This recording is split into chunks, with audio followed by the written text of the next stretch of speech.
Hello there, and welcome to This Is My Story, bringing you captivating, challenging stories from the streets of London and beyond. All right. Welcome back. Hello there, and welcome to This Is My Story, bringing you captivating, challenging stories. This is our second episode. I hope you're keeping well and safe, and that you're smashing through 2023 so far. Today I'm with Elder Patrick. We call him Elder Patrick, and he's going to introduce himself further. And we're here with him to talk about prostate cancer, an initiative that he's involved in, especially here in London, and also other life-challenging experiences that he's had, and especially when it comes to his life and also pointing us to Christ in terms of what we can learn from this. So welcome. Thank you for having me. Yes. How are you doing? I'm fine. Good. Nice to see you. You look good. Good, thank you. Looks like the Lord is treating you well. I have no complaints. Where God is concerned, He has been really good. Well, welcome again to this podcast, and I believe this is your first time in this podcast. Yes. And we hope that I believe that we're going to have a very fantastic time.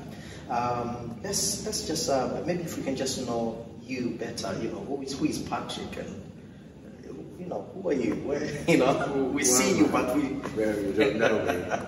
Well, my name is Patrick Williams, and yes, as you have given me the title Elder, and I've been a Christian since 1979. So it's been a bit of a while. Wow. And sometimes, within that journey, you grow kind of cold at times, because there's a time when, during that walk, you've seen so many things and you've had so many experiences that you kind of know that the love of God is there, but that time you feel slightly like, well, okay, I need to reach out and do other things. And in terms of that, sometimes, you grow cold, and that's what's happened to me at times, through that journey. But right now, I am fully committed and returned to the Lord in a way how best I can, in Jesus Christ. And I find that now, ever more so than ever, that I feel so alive in His presence. Now, in terms of me, I was a lecturer in dance at a university in the northeast of England, but I also worked at English National Ballet School, so I've kind of spanned the course of right across from the northeast of England right up to London, so that was an interesting time there. It was after that experience, where I was, that I kind of went ill. But right now, I'm a pensioner, so I am not doing very much. I love not being able to get up in the morning and think that I've got to go and work and face students or whatever. I love being able to do what I want to do, because this is the time of my life now where I can dedicate it 100% to the Lord and what He wants me to do. And during that time, I do a lot of stuff. Now, in fact, actually, I seem to be busier now than I've ever been. Wow. Yeah. Awesome. And, I understand, I'm very sure you're aware, on the 23rd of July, 2023, there's a cancer walk with us fantasy. Oh, yes. Yes. How did you know about that? I did my research. Raising fund for the prostate cancer, to save men's lives. Let's talk about your cancer journey. Okay. I understand it's a very touchy topic as well. Well, it was quite a topic, I would say. In 2019, October, I went for a PSA test. Now, I'd been volunteering with prostate cancer before, before this time, and talking to people. And I was telling them about getting involved with prostate cancer and what it was and what to do and how important it was, but I had never, ever, ever gone for a PSA test. But I'm talking to people, telling them that they should. Yep. So I kind of felt a little bit, you know, rich in telling people to go and do this when I hadn't done this. Now at that time, in October 2019, I was 63 years old. Now black men should test, doing the PSA test, prostate specimen antigen, when they are 45. So I was way over that time. But I didn't know anything was wrong. I just felt that everything was fine. I thought it can be done, is it men over 40 or 45? Right. What's the... Normally they say men over 50, yeah. right? But black men, we tend to say, we want black men to become much more aware to go and get a PSA test when they're 45. Okay. Because black men are more susceptible to prostate cancer than any other. When I say black men, we're talking about West African and Caribbean. Yes. Right? Now, not so, well, we put Africa in there, so anybody, but we haven't really found much of a, how to put it, the evidence points towards West Africa rather than East Africa or North or South. That gives me a bit of a breathing space. Yes, because you're East African, aren't you? Yes, yes. But it doesn't mean to say that it doesn't work there. You know, yes. It just basically says that we know about this trail that we can map coming from West Africa. Yes. And it kind of goes back to the time of slavery, because it was the West African side that came towards the Caribbean and to the Americas. Right, so it's a possibility, not only a possibility because we don't really have a full-fledged proof about this, that it might be a faulty gene or something that's metastasized in one of the genes that have come over and that's been replicated. You know, so it's something that scientists are still looking into. So we're not running with this 100%. It's just something that we are just mapping at the moment. Okay. And men tend not to talk more about it. You know, how can we get, how do you encourage men to talk about this, you know, even in their families and with their, some of them even keep it as a secret away from their family, their wives, their partners. You know, how do you go about this? Well, it's like in all things. Cancer, when you hear that word, it seems to bring this sense of fear and trembling to you. Yes. But as a Christian, I remember the words, God has not given me a spirit of fear, but of love, power, and a sound mind. Yes. So for me, that fear had to be put back in its box, right? But the average man looks at this and thinks, oh my gosh, it's fear. Then you have a different take on this. Oh, well, I'm a Christian, so nothing's going to happen to me. God's going to be. And, you know, come on, wake up and smell the coffee, you know. God gives us the ability to look into these things. How do we know that a miracle has happened if we don't know that there was something in the first place? You know, so we need to see that miracle. Yes, and then what has happened. And for me, I mean, I wasn't in that state where I was thinking, oh, you know, God is going to do this and God's going to do that. My whole modus operandi was that how this is not going to happen to me, right? And I had moved against every bit of information that was out there that said, men have a prostate, and when you get to a certain age, your prostate begins to become alive. It starts working. Now, not everyone is going to get cancer. Right? But a proportion of that is 1 in 4 black men will. Yes. I happen to be one of the 4, right?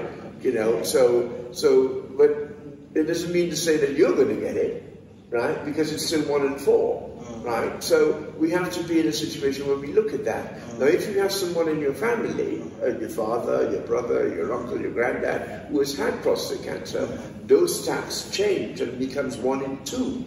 Right? So you have to always be on the ball, and your GP needs to know this, because the GPs are very important in this whole process. We'll talk about GPs because I know this podcast will be going out beyond England, so you're talking about the doctors, basically. Doctors, yes. You're the general practitioner. You have the doctor who you see, your family doctor. Yes. That's what we're looking at. Right? And they should be on the case with this. They should know you. They should know what's going on. Yes. And when you get to a certain age, they should be calling you and say, come, let's do this little test. But a lot of them are so, well, when COVID came, a lot of family doctors didn't have the wherewithal to deliver that kind of thing because they weren't seeing people, right? And I went for my test before the pandemic started, like I said, in 2019. And what then transpired for me was that I didn't get the diagnosis straight away. In fact, I actually forgot about me, right? And I assumed that because they'd forgotten about me, that everything was okay. Right? And then when I went back for the follow-up visit in December, I said, oh, is everything okay with my PSA? And the doctor was a bit stunned. So, you know, some of the terms you're using, PSA, what's PSA? Right. Prostate specimen antigen. It's the hormone that's released by your prostate into the blood. Okay. And that's what causes the tumor. No. That's what's measured as to how much is this. Right. Okay. If you have a problem in your prostate, it will start releasing more of this hormone. And that is what they measure. Right? And for a man in his 40s, so from 40 to 49, it should be 0 to 2.5. Okay. From 50 to 59, it should be 0 to 3.5. Okay. 60 to 69, it should be 0 to 4.5. Right? And anything after that is 5 plus. Right? So that's the maximum that should be released. But if it's going over that, that then signifies that there's a little bit of a problem, you know, inside your prostate. When I went back for the follow-up, the doctor was a bit startled that I had a PSA test. She said, oh, did you have one? I'm thinking, I'm 63. I should have had one since I was 45. And you're asking me, did I have a PSA test? Okay. Which is the responsibility to remind you. To remind me. So when she looked on the computer to look at the records, she jumped back a bit. And she said, oh my gosh, this is very high. And of course I had no idea of the ratios. The ratios, you know, the 3 points and the 4 points. At this point, remember, in your 60s, and I was 63, it should be 0 to 4.5. I had tested 149. So this was incredibly high. So they made me do the test again. Okay. Right, that same day. And when I did the test for the same day, it came back as 174. So they knew that something was wrong. I was given a prostate MRI. I don't like any of those. The MRI is not too bad because it's going through the donut one. Whereas the other one, no, sorry, I'm wrong. The MRI is the tunnel. Yes, it is. That long one looks like a coffin. Yes. Right, and the CT scan is the one that's like a donut. Right, I wasn't. That didn't happen until much later on. So I went for this, didn't like it at all, and that was where things started to change. Because when the doctor looked at the results, it was not good. And I was also given a bone scan. Didn't understand the reason why the bone scan until much later. Right? What had transpired is that not only did it show that I had cancer, but it had spread. Right? And it had been in my bones now. So other words then, this was prostate cancer in my bones. Right? And so this is quite a serious matter because also it was in the lymph nodes. Now when it gets to the lymph nodes, it can go anywhere. Right? And So this was something that was really traveling, and they needed to arrest it very quickly. So I was put on hormone treatment. I was put on a hormone called Prostrate, right, or Zoladex is the other name for it, right? And what that does is that it tells the brain, stop producing more of that hormone. Testosterone. Yes. Testosterone is the hormone that the cancer feeds on. Yes. So it had to stop it from growing. But it also comes with side effects, because you get the mood swings, you get the tantrums, you get the tears, you get, you know, the hot and cold flushes. Okay. Imagine that's the testosterone hormones. Yeah, that's testosterone. So it comes with the moods. And well, when you're losing your testosterone, that's when the mood swings begin. So it's like a male version of menopause. That's all about to allude to. Yes. You know, but it sounds something similar to what our sisters and our women. Yes. So there's like a male version of menopause. Yes. And imagine being on a crowded tube in London, the underground, and the train is going through the tunnel, and you suddenly get from nowhere comes this hot flush, right? And you're sweating profusely. But the thing is as quick as it comes, is as quick as it goes. All right. Right? But I had no idea of how bad this was, right? Of how bad the cancer was, because I was stage 4 prostate cancer. Stage 4 prostate cancer. And the only way that they could deal with this was to let me have chemotherapy. Okay. Now, in the circles that I grew up in, chemotherapy always was something that was never good. Yes. You had this idea that chemo, oh my gosh.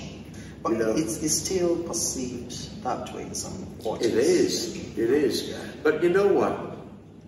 God was in control. I did not have any side effects. Wonderful. Did not have any side effects. There was a gentleman. What are kind of side effects that, you know, do you know? The sickness, the diarrhea, which involves the vomiting. So it's the same as any other cancer? Yes. You know, and there was a slight heaviness in my right leg, but that passed with everything that was going on. The only thing that actually happened, because they were giving me steroids, and the steroids were given so as to weather the side effects, etc., and my blood sugar levels went sky high, right?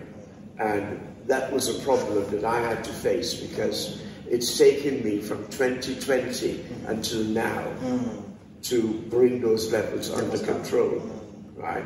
Now, the diagnosis of prostate, advanced prostate cancer, came in January 2020, before the lockdown. I went into the lockdown waiting for treatment, right? And at that time, I faced the idea of whether they were going to stop my treatment or whether or not, because this is what was happening during that lockdown. So suffice to say, I'm not very happy with the government that we have, because they were there partying when I was having to face this. Government, if you're listening to this, you've got one less vote. Yes, definitely. Next election. One less vote. Right, so I wasn't very happy at all. Yes. And I remember that through this whole process, I had 3 brothers in Christ who supported me. An elder called Elder Jerry Fuller, charismatic Episcopalian called Father Dana Jackson, and pastor, minister of God, called Max Bowman. They supported me through all this. In fact, actually, they would go to the hospital with me at the times when I was there. Father Dana Jackson was the most steadfast person.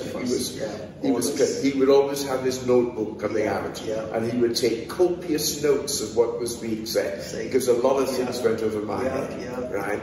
And I was told that radiotherapy, no, it had to be chemotherapy. And I was given chemotherapy with hormone therapy, which was a new form of treatment, right, that had come out of a trial. And so that was what I was going to be facing. The chemotherapy drug was called docetaxel. So I was given that, and I was going to do the docetaxel. Now, I could smell the chemo when I was given this. I could smell it, because it was one of those things, for some reason, you become quite sensitive.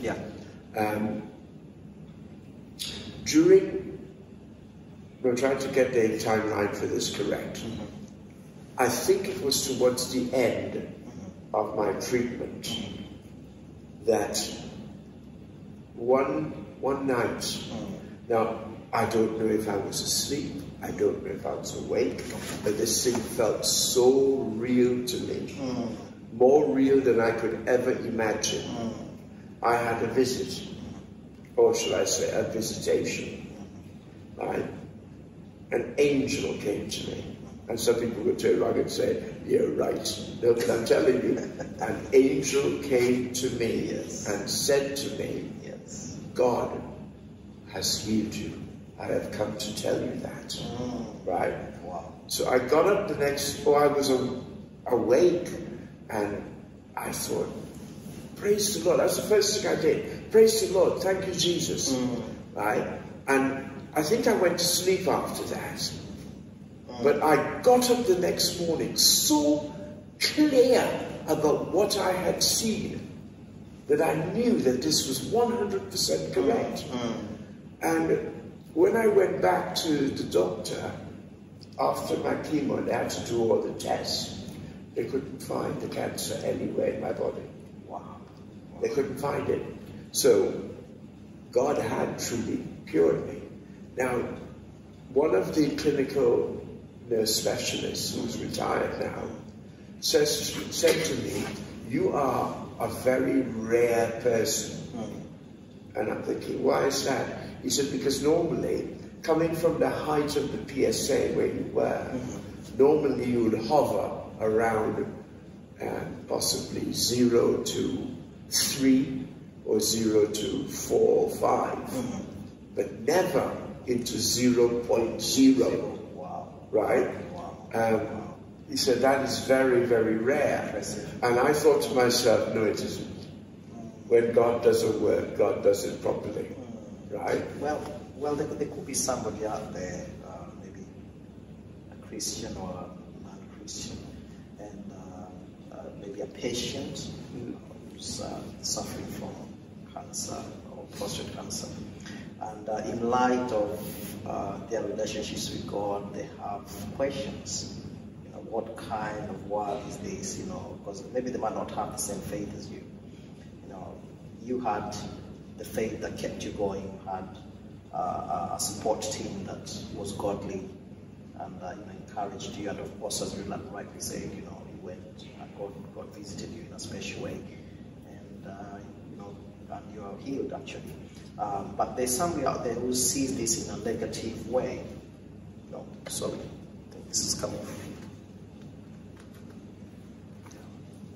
Sorry, there's somebody who's out there. You know, they're asking questions like, "Where is God in this suffering? What is God doing? And when is God going to help me? Will He ever help me?" You know, some have given up. Okay.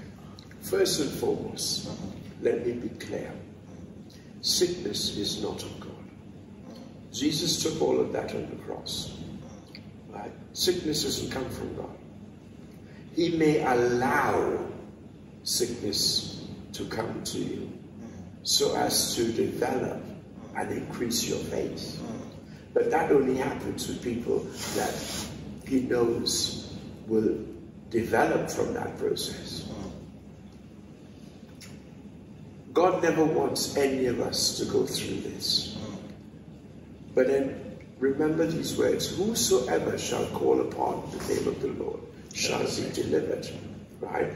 And that to me was something that was deep in my heart through all of this. Now when they ask, where is God? Right there. God is right there. And all He wants is for us to reach out to Him and say, God, help me. Right? I remember that I did this. God help me. And I'll give you another example. There's a guy who had the same diagnosis as me. We were diagnosed around the same time, different hospitals. Okay? He started to deteriorate at a rapid rate. I remember I called him, and for some reason, the other gentlemen that were there praying with me, I introduced him to all of them, and they kept going in and praying with him and stuff like that as well. But that one Monday, I remember this clearly. On the Monday, I rang him, and I said, "You're not getting any better." And he said to me, "No." He says, "I feel like I'm dying." And I said, "Well, you don't leave this world without knowing Jesus Christ." Okay. So I led him to the Lord. And I remember ringing up the other brothers and telling them what had happened. 3 days later, he had gone to be with the Lord. He had gone to be with the Lord. I remember this. And there was a joy in my heart that says, at least I know that he has gone to be with the Lord, that he did not die and did not have that chance to be with Christ. But the one thing that I learned from this was that God is so loving to all of us, that even up to the very end, he is there to try and say, "Look, I'm here. Reach out to me and I will reach out to you." So when someone says to me, "Well, where is God in all of this?" He is right there. All he wants is for us to say, "God, help me." Right? Now, in this case, Steve was his name. In this case, it was Steve's time to go. God wanted to take him home. But before he could take him home, he wanted to make sure that he was a son, a redeemed son of God. And you know what? Steve became that redeemed son of God and went into glory and did not leave this world not being away from God for eternity. So, in a nutshell, where is God in all of this? Why has God allowed this to happen to me? First of all, God is always there. Secondly, sickness comes from a place that is very dark. But the only way that God can help you is that you have to ask him, you have to reach him, you have to call upon the name of his son. That is the way to do it. Okay? If you don't do that, then how could you? Because we are in sin. That's blocking us from coming to God. It's a barrier that's there. And we have to remove that barrier to reach to God to get it. I'm sorry, like I'm preaching now, aren't I? You sound like we're in church now. You're going into a sermon. Sorry, but you know, I'm very animated about this. This is very strong. One more thing, you know, okay, you've spoken about the individual dealing with that, but what about how do the people around this individual deal with the loss that comes through this sickness or cancer, and how can one face the possibility of dying with faith and courage and hope? You know, if you'd asked me that a few months ago or even a few years ago, I would tell you that I didn't know, I'm not sure, but I am assured of what will happen. Because that's the big, once you hear cancer, the first thing that comes up is, of course, and a sense of loss and death and dying. But there's two things that comes to mind when you hear the word cancer and the word chemotherapy. The two almost, and I always say, I looked at those two dragons right in the face and realized that they were only garden lizards. Right, of which the moment I waved my hand, they would run, right? Because I knew the author of my faith. Yes. And for some reason, I knew in my heart, I had nothing to worry about. If it was that it was my time to go, I would be with Jesus. But I got the sense that it wasn't my time. God had plans for me. God wanted to make sure that others who would fall into this would be in a place where they could gravitate and have that faith and move in. based on my faith of what's happened. Okay. Right? Now, I went through this, and I've always said, I didn't go through this just for me. I went through it for the next person who needs it, who is going to bear. Because faith comes by hearing, and hearing the word of God. But it's also hearing what God has done, and how he dealt with it in someone else. That's where faith grows. So what about the loved ones around this person? Right, loved ones around them. Yes, they're going to feel lost. But then, unless they hear that God is a great comforter, and he will comfort them in their sorrows, that's going to be a terrible time for them. In everything, it's about reaching in and reaching out to people.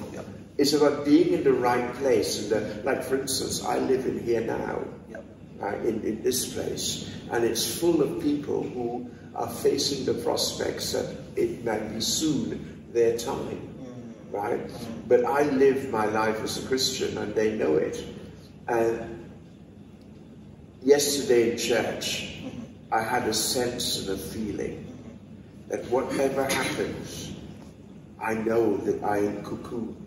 I am in the ark, safe. And I want people to come into that ark. So I am going to keep passing that message out and telling them about the safety and the safety net that is there. Now, when you're grieving, that's probably the time when Jesus will visit. But again, it's about calling on the name of the Lord. If you do not know how to do that, then that is an awful shame. But that's where God sends messengers, people like me, to tell you what is going on. Right? There's a woman in here right now. Her daughter has, now according to what I was told, stage 3 breast cancer. But I think that it's probably bordering on stage 4. Because her situation now has become quite bad. I'm not quite sure how or what's, I think some of the treatment is just not working, right? But again, because I am there and I'm making myself visible, right, that this would be an avenue, and God will open that door that I'll be able to pass that message. That Jesus saves, and that Jesus is the healer. Okay, two more issues here. How is prostate cancer hereditary? I wouldn't say it's hereditary. What I think it is that if it's in the family, it's more likely that that there's a remnant that you would have it. Okay. They haven't said it's hereditary, but what they have said is because you have now high risk factors. If it's and it's about whatever is going on, metastasizing. Now, when we say metastasize, it means that it's traveling, it's spreading. And if one person in your family that's a blood relative has had this, it's a possibility that you can. Hence the reason why to go to check. There's no guarantee that that's it. And finally, before we move into another topic, what about, is there any possibility of a young man under 40 getting prostate cancer? Yes. If a young man under 40 gets prostate cancer, again, it's very rare, right? It is lethal. The likelihood of survival is very, very... If it's under 40? Yeah, very bad. Why is that? Because this is not a cancer that a young man should have. Right? And if he's getting it, it's more than likely that this has spread quite a bit. And it's by the time of diagnosis, it is proving to be something that is clear. Now, if it is that this young man is experiencing symptoms like blood in his urine, or he's not producing sperm, because the prostate gland is all about the traveling of sperm, because the gland produces, what's that word I want? There's a liquid that, yes, that transports the sperms. Yes. And this is something that I should know, very clearly, but it has eluded me at this point. Sometimes these things happen because I have a bit of brain fog that comes on, semen, that's the word I want. That's the word, yes, right? yes. If there's something wrong and there's no semen being produced, then this is another sign that it should go. Actually, I was about to ask you the symptoms, because you could be, oblivious of you having it, and maybe there's telltale signs. Yes, one of the biggest telltale signs is your how much you urinate. Right now, if it is that this is happening against the norm, like for instance, you can go to bed at night and you can sleep right through the night, but then suddenly you find yourself waking up once or twice, but then you have to measure it over a week and 2 weeks, and if it's happening regularly, go and see your family doctor. Now, let them eliminate the obvious, which is diabetes and all of this. And if all of that has been eliminated, then there's another problem. And you are then sent to a urologist. Right. Now, also, if you're seeing blood in your urine, again, this could be something that is not associated. Sorry, that could be anything else, right? But get that eliminated. If it is that you're having pain in the back, and it's in a specific area, it's right towards. There is a burning, sensation. But it's in the area of your back where you would probably say it's too low for it to be the kidneys. Right? But it's right there, and the pain feels as if it's around my bladder. Then you should, because the prostate sits underneath the bladder. Right? So you should get that checked out. There's one that I read when I was doing my research into this subject, and it touches into men's masculinity. And that is actually, what's it called? I don't know how to put it. I'm trying to get the right word. Difficulty in getting an erection. That can happen. Erectile dysfunction. That can happen as well. That happens quite a lot. All right. When you are going through hormone treatment, that would definitely happen. If you've had your prostate removed, it would definitely happen. But you could get that back, right? If it is that it's happening because you're taking hormone treatment, you can get it back once you stop the hormone treatment. But stopping the hormone treatment exposes you to the cancer once more. What I will say, for me, I am 67 this year. I couldn't care whether I had one or not. I'm not bothered. At this point in time, my focus is upwards. I am not interested in siring children or anything along those lines. I'm not interested at all, right? But for a youngster, at 45, still a young man. Well, yes. You're still concerned about. And if you are wed, you have a wife. Obviously, she expects to be part of that process of procreation and having that, because it's part of what being married is all about. I mean, okay, I would understand there's a problem, but it's about being honest and upfront with her. And that's it. Most men are not honest. They leave it until it's too late. And hiding. Don't hide. Tell her what is going on. She is your support mechanism. Right? I mean, women are so important in this. They will stand by you in all of this. I had no women in my life except my big sister and my younger sister. My younger sister got in touch with prayer warriors from all over the world, right? My big sister, and these were her words, and I have never forgotten them.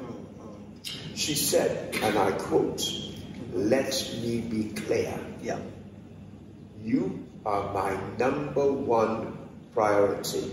It always brings a bit of a thing to me when I hear my big sister saying this. She says, "You're important to me." She's a married woman, but she's saying, You are my brother, my little brother. Yep. You are important. You are my #1 priority. And you know what? She was fantastic. Wow. She was there when we spoke. If I tried to change the subject, she'd bring it back. Okay, so what is happening? How are you feeling? Yeah. What you doing? Yeah. What you eating? Wow. It's like having another mother. Yep. But she was on the ball. She lives in Florida. She was on the ball. Yeah. On the ball all the time. Yeah. And that is what women do Yes. in terms of the Yes. family. Support. That is why men need to share and say, hey, I'm having problems having erections. I'm having pain. I'm having to go to the toilet too often. And this. And straight away, you know what? The woman would turn around and say, warning bell starts to, ring. Come on, to the doctor. Oh, I don't need to. She'll take you there kicking and screaming. Most of the time with women, they already know even before you tell them. They have that They sense, have that instinct, yeah. And I tell you this, when I had to do the biopsy, I have never appreciated women so much in all my life and what they go through. Yes. Because to do the biopsy, you have to lie on this couch of which they strap your legs in. Oh dear. Right? This happens to women when they're having to do this, the cervical smear. Yes. Right? They strap your legs in and strap you into the chair. And I was thinking, oh my gosh, women have to go through this. Oh, God. And I was like, I'd never want to have this experience again. Yes. God, please spare me from this ever happening. Yes. And to be honest, I never do. I don't want to know. I don't want to have it. Right? But God is good, and He's on the throne. He's watching down. He's looking over me, yes. and He is making There's a hope. way where there's no way. There's hope. There's hope. All right. If you're listening to this podcast, this is my story. You can get in touch with us. We're actually on handles. We are on Spotify. This is my story, London. We are also on Facebook. This is my story, London. We are on YouTube. This is my story, London. And if you want to get in touch with us, just send us a message through one of those handles, and then we'll be able to answer any questions I can forward them to Elder Patrick. If there's any, maybe you're out there and you have any question concerning prostate cancer or any other issue that we've spoken about here, so feel free to send us any emails, any questions, and then we'll respond appropriately. Wow, this is my story, and we're gonna go into the next part. Powered by Riverside. Hello there, and welcome to This Is My Story, bringing you captivating, challenging stories from the streets of London and beyond. All right. Welcome back. Hello. Good people, welcome back to This Is My Story. All right, we're back again to part 2 of this session, and I want to talk about homelessness. Okay. All right, homelessness. I don't know where to begin, but well, I can tell you how it is. Homelessness can happen to anyone, right?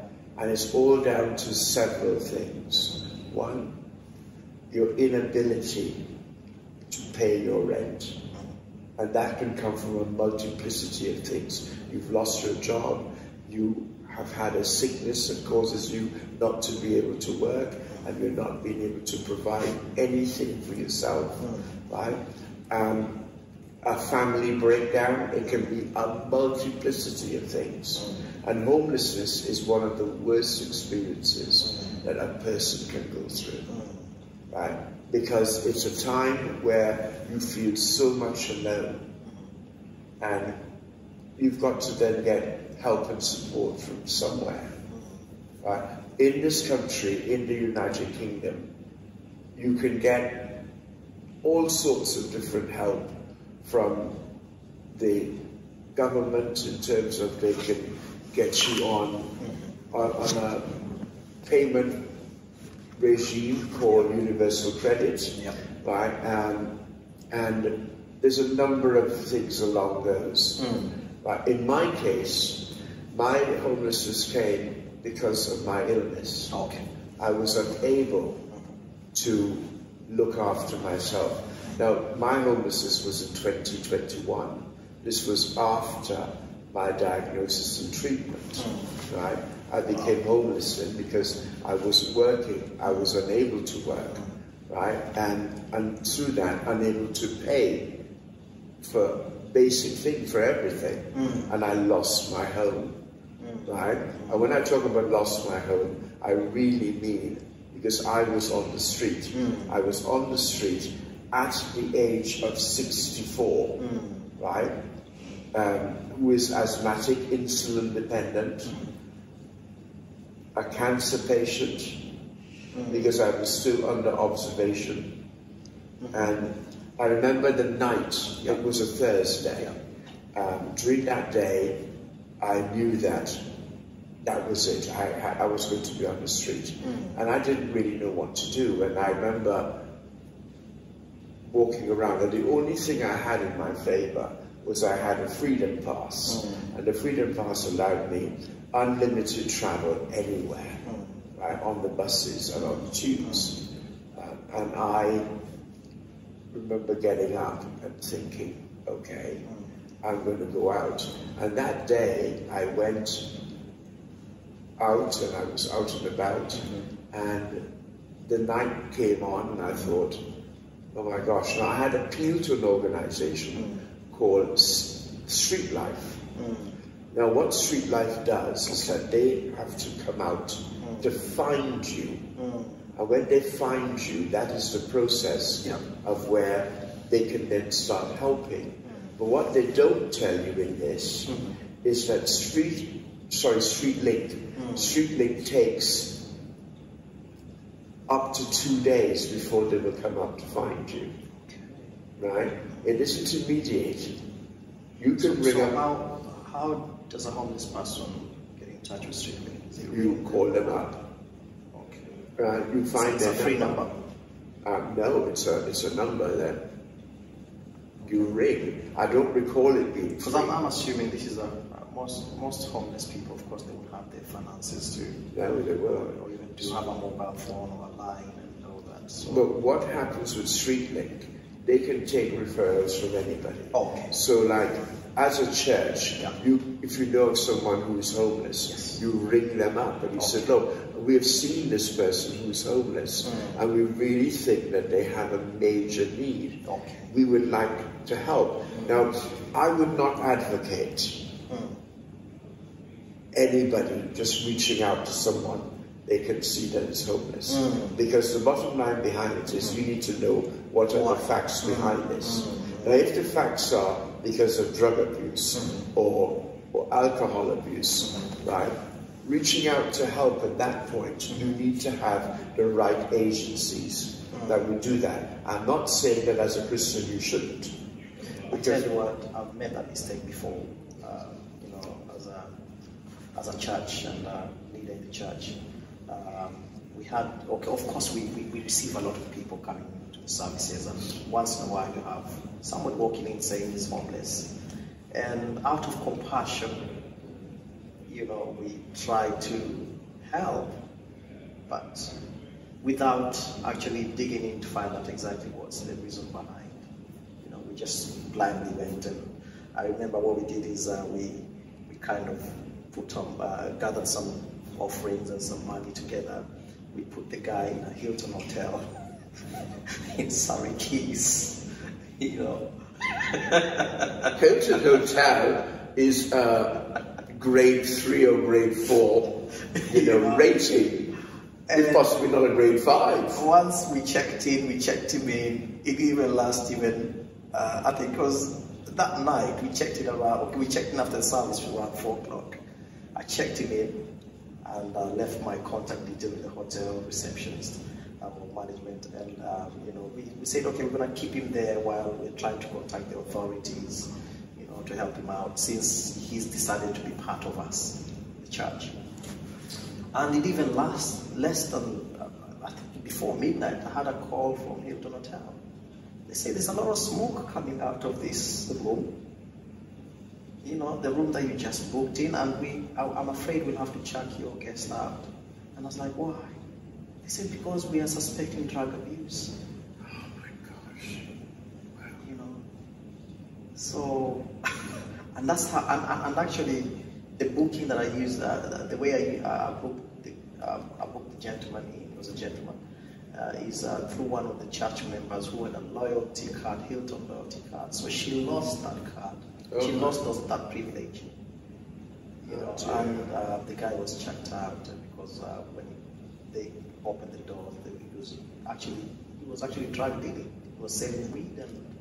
Oh, so he was using the hotel to do that. Within a few hours, there's clients walking in, people walking in, and the whole Hilton Hotel was kind of alarmed, and they rang me. They said, Reverend Pastor, sorry, you know, we have to check your guests away. So I agree with you that, you know, let's not be. Yes, we have to show empathy and sympathy and all that, but we have to be wise. Yes, Jesus told us to be as wise as serpents, harmless as doves. We have to keep that head on. Yes. Because a person, I've seen where someone who is homeless, who was sleeping in front of the church that I used to be a part of, and somebody came and gave them 20 quid, right? And I thought to myself, oh my gosh, I wouldn't have done that, because I knew the woman. I knew what she was like. And I saw her running towards his car. He was a dealer, and she was buying drugs off him. And I'm just thinking, that's where that 20 quid went, right? So I knew in my heart that this is going to be a similar situation. So I did not try to reach out to anyone, you know, for help, because I felt that this would be something that would be a problem. I did it through the channels that were there, through StreetLink. But again, people don't know that StreetLink does not move the same day, right? Okay. Now, so if you ring them, it takes about, say, 2 days before they can get to you. And the advice here is, you know, yes, go and help out, but follow the right channels. Follow the right channels. Yes. Now, in my case, the Thursday night, what I decided, sleeping in a park is not an option. And I just felt, get onto one of the buses, and I found a bus that was leaving central London to go to Heathrow Terminal 5. It took 1 hour and some minutes to get there, and 1 hour and some minutes back. You do this twice or possibly 3 times. 9 hours. That is your whole night. Yeah, you've slept. In complete safety. Yes. Right? So I did that. Right? And so that was the first night. It was the Thursday. Or were you joyriding? No, I had my freedom pass. Okay. You know? So I would tap in, you know, and it was fine. Yes. The next day, I took a ride on the Elizabeth line, and I went up to the last stop that was in... Is it Reading, past Reading? No. That was before it went as far as that. Okay. Heathrow, past Heathrow somewhere. No. I didn't go that side at all. It was more going towards Essex. Okay. And I went up to one of the stops, which was the last stop, where that pass could be used. Yes. And I would stay there, charge my phone in the waiting room, and then travel back. Right? I kind of used the toilet facilities to clean myself up and have a bit, you know, down and everything, and made myself look less homeless, right? So the Friday came, and I was kind of thinking, okay, is tonight going to be the same? And I thought, well, I don't think I could do the bus again, so I decided to go to A&E. At the hospital that I use. And I went to the hospital A&E, and most of the time, because of the wait period, you're there for quite a while, and you're in a safe place. It's warm, and it's fine. The Saturday, at which point, sleep deprivation was coming on. Yes. You know, and it was, you know, it was really coming on quite strongly. And I remember that the people at one of the places that I had spoken to on the phone, she was very sympathetic, and she said, no, you are not in the right category where you could weather this. You are in your 60s, you have multiple complications. She said, I'm going to speak to Adult Social Services in Westminster on your behalf. So she got in touch. They then called me, and then I heard nothing. And then suddenly at about, because I'm thinking, this is going to be another night on the street again. And I got a call roughly at about 8:30 from Adult Social Services telling me, we are going to put you up tonight in a hotel, right? Because of all your complications. Can you get to Paddington? And I said, yes, I can do that. So I got to Paddington. They'd given me the name of the hotel for me to go into. And I got there, and when I got to this hotel, surprise, surprise, this was a 4-star hotel. I mean, it was a huge bed, air-conditioned room. It had a fridge, so I can keep my medication in there, right? And then it provided breakfast, a breakfast to die for. It was so fantastic. And the guy at Adult Social Services said, they couldn't do anything that Saturday, but the Sunday, the guy called me and he said, what are you doing for lunch or dinner? And I said, well, nothing. I don't have any funds to do that. And he says, I'm going to authorize some food to be sent to you. So they did that. So I had the Saturday night, the Sunday night, and the Monday night, of which I had food the Sunday and the Monday. I had the breakfast and a dinner, you know. And that was amazing. And they also kept me at the same hotel on the Tuesday. Now on the Wednesday morning I had to check out, and I made a homeless application because you can't make the application whilst you're being housed because they consider you having a roof over your head. So I had to wait until I had no roof over my head to make the application. And when they called me in the afternoon on the Wednesday, late afternoon at 4 o'clock, the housing manager that I got she said to me that I'm trying to find accommodation for you. She asked a lot of questions, but what medication did I have, and how I was taking it. And the fact that I was insulin dependent put me at the top of the tree. And she then said to me, and I remember distinctly what she said, I've got a flat for you. Can you be in Leighton for 7 o'clock? And I said, yes, of course I can. So I travelled to Leighton, I got there, and I was given a studio flat. Everything was in one room except the bathroom, which was attached. So it was all contained, because in a situation where I'm having insulin, they couldn't have me sharing that with anyone, because someone could tamper with my insulin, you know. But I had a washing machine, imagine that, an oven, a microwave, a hob, you know, a fridge, you know, and the bathroom. And one chair. It's better than being homeless. I had no bed. It's better than being homeless. Well, when I got in there, I said, well, what am I going to sleep on? And the guy said, oh my gosh, I'll bring a bed for you. And he brought a double bed. Right? A double bed. And the double bed came with the mattress. I had nothing else, no pillow, no nothing. And this was the Wednesday night. The Thursday, the same thing. At least I had it, as you said. I had a place. Yes, a place over my. And I was quite thankful for that. Now I had an appointment to go to a place called The Passage in Victoria, and you know, this is something that I want to share. It's very important. When you are a believer and your focus is on Jesus Christ, He makes a way that helping hands reach out to you from everywhere, right? You just have to be in a place where you're going to receive this. Yes. Right? Yes. And God gave me those helping hands, because I arrived at the Passage, which is a big building of where they deal with homeless people in the Westminster area. This was in Victoria. When I got there, the person who was going to be dealing with me hadn't arrived. She was running late.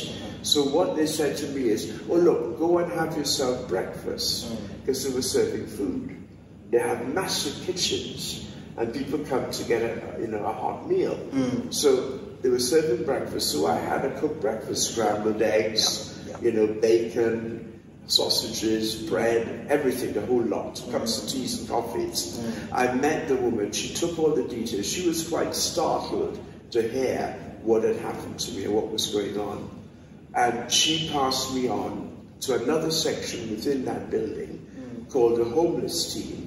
And you had to leave the building at 12 o'clock so that they can clean it for 1 hour. And then you came back at 1 o'clock for lunch, and this was provided for you, right?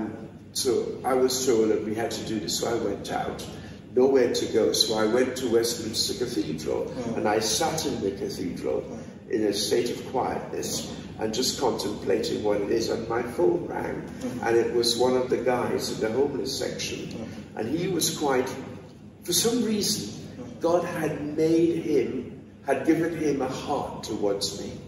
Because this guy says, look, I'm going to give you, I'm going to allow that you can come for breakfast any day, Monday to Friday. Yes. And you can have lunch any day, Monday to Friday, as often as you want. You can come for the whole week if you like, and so on. And they had no end part of this. So it was ongoing. And he said, I'm putting together a little welcome package for you. And so when I came back, I came back, and he brought me into his office where he was, and he had put together, and I saw these two big massive bags. One had 2 pillows, a quilt, 2 pots and pans, crockery and cutlery, right? And then he gave me, and I also had the quilt cover and the sheets, the pillowcases, all of that. A toaster, he gave me a toaster, a kettle, right? And then in another one, he gave me a food parcel. So, and I thought, oh, this is absolutely, and I was like, God, wow, I wasn't expecting this, thank you, Jesus, right? And I thought, oh, how am I going to get this back? But you know, God, you provided it. And you know what that guy said to me? He said, I'm coming with you. So I'm going to help you take that to where you live. Wow, awesome. And we did. He saw where I was, and I was glad he did come, because I wouldn't have been able to handle it. Right? And we had all these flights of stairs for me to go up to get to my apartment. I got it, and everything was there. He deposited it, and he left, and he said, okay, the following week come in, and we get all the details so that we can continue getting you sorted. I lived there from the beginning of August until March 2022. Wow. Right?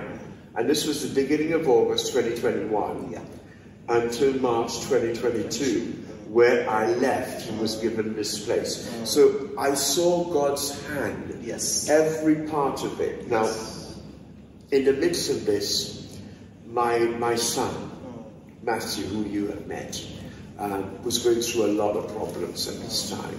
And I said, you know what, come and live with me, right? And I said, it's small, but we can make do. And I remember his words when he came in. He says, this is amazing, it's fantastic. Right? We've got a bed, and that's all that matters. We slept on the same bed. Now, I'll tell you something, sleeping with him is like a nightmare. Because we went through the winter, and he has this habit. Kicking the duvets and covers off. Not just taking it off, oh no. He would take the duvet Oh, with him? Right. So I am sleeping on one side, he's on the other, and suddenly I realize I'm cold. And why? It's because he's turned and taken the duvet with him. I know somebody else who's in this podcast right now who does that. You. My wife always complains. And he I'm sorry if you're watching this, my wife, but hey. And it was like, it was unbelievable. And you know what? It was, but you know, it was fine. Yeah. I could cook proper food that he could eat because he needed to have proper food. And you know what? We did not go without anything. God provided the food every single day. Yes. Right? That young man had everything. You know, because God provided for both of us in the midst of all of this. Right?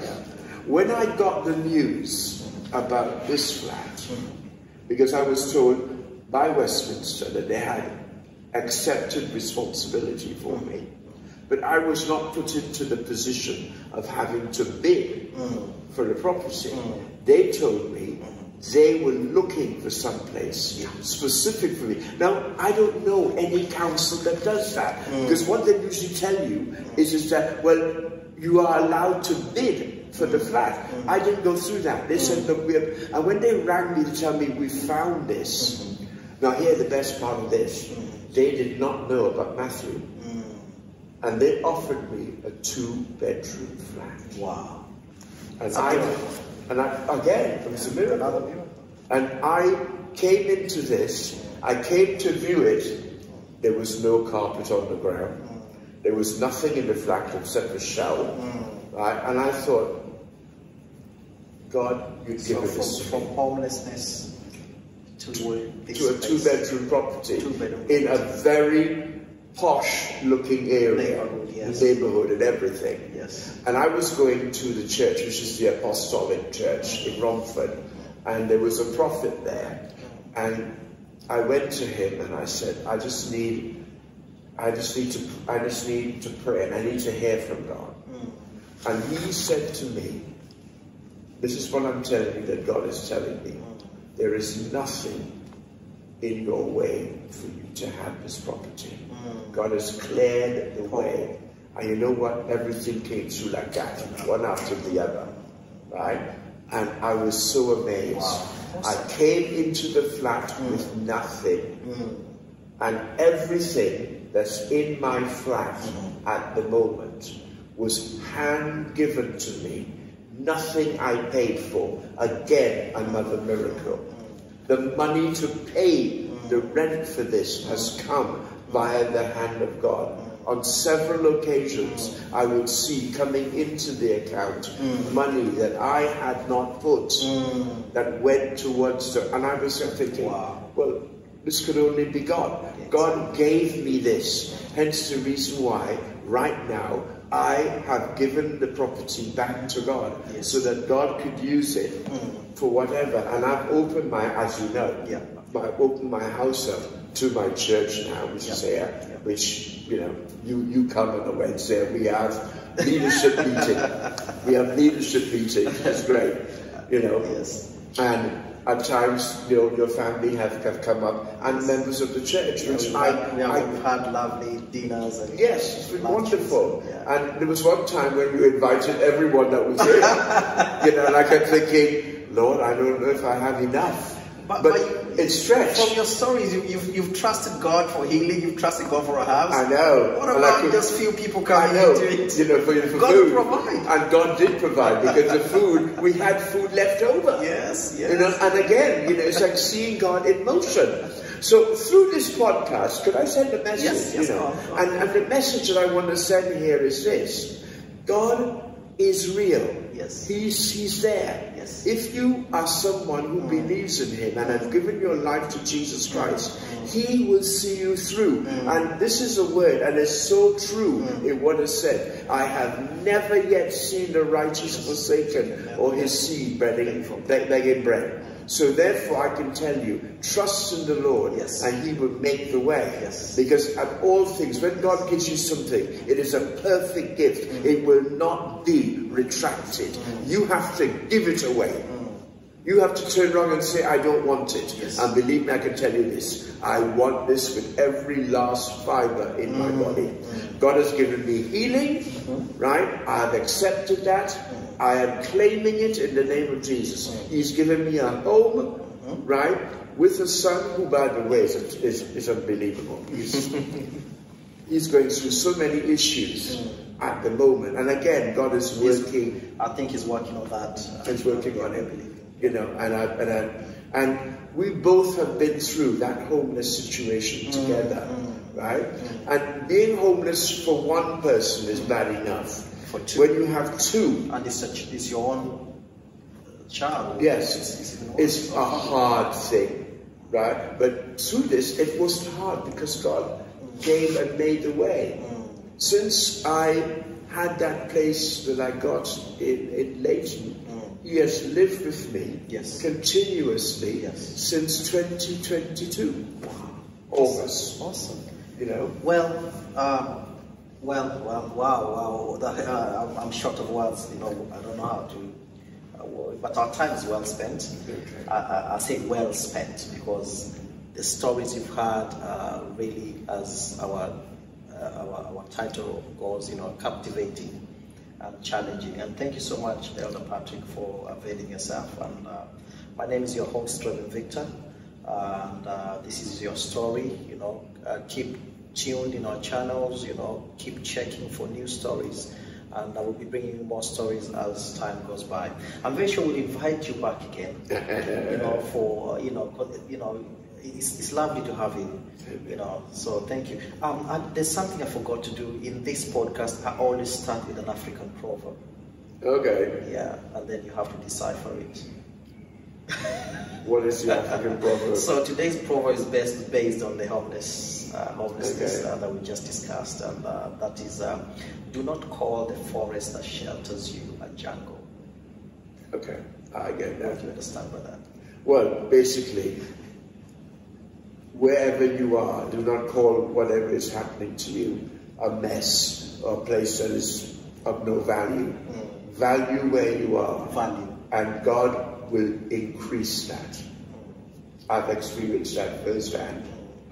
Well done, well done. Value where you are, and also, if I can add on this, value the people that have supported you. Value the people that are around you. Through the whole process, yes. Yes, do not insult anyone that you depend on this. So that depends on, that you depend upon for survival. Yes. You know, so everyone that you meet in life, value them. Yes. So thank you so much.